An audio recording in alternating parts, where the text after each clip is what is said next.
In video discussion number 5, I will be talking about Chapter 1 of the nation's agenda for disaster resilience.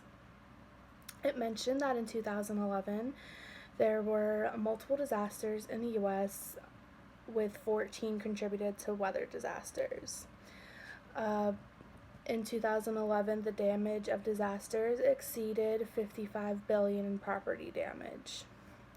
And cumulatively, over 600 Americans died in these events. So this chapter talks about resilience and why we need resilience now, and how we can get resilience by the help of the federal government, and how to use resilience in our communities to make sure that in case of another event that happens, we can bounce back and try to protect our communities from different types of disasters.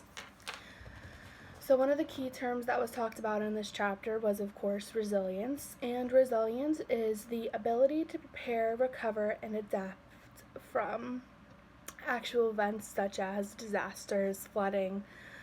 And on top of resilience, there's another term called disaster resilience, which is the process that can embrace inputs from engineering and the physical, social, and economic sciences. And natural disasters were also mentioned a lot in this article, and some examples of natural disasters can include blizzards, tornadoes, droughts, flooding, hurricanes, and wind damage. Now, of course, these aren't the only natural disasters, but these are the most prevalent that happen in the United States. Of course, there are more natural disasters that occur around the world, like tsunamis.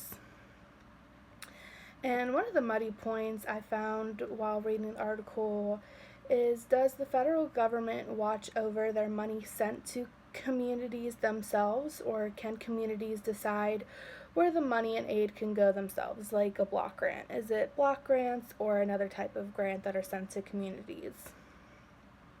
And how do the federal government determine which communities get how much aid?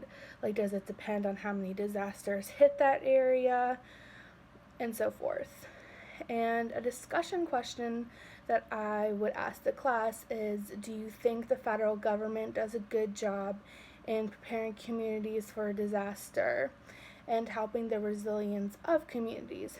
If you don't think the government does a good job, why don't you think they do a good job? And how can they improve their job?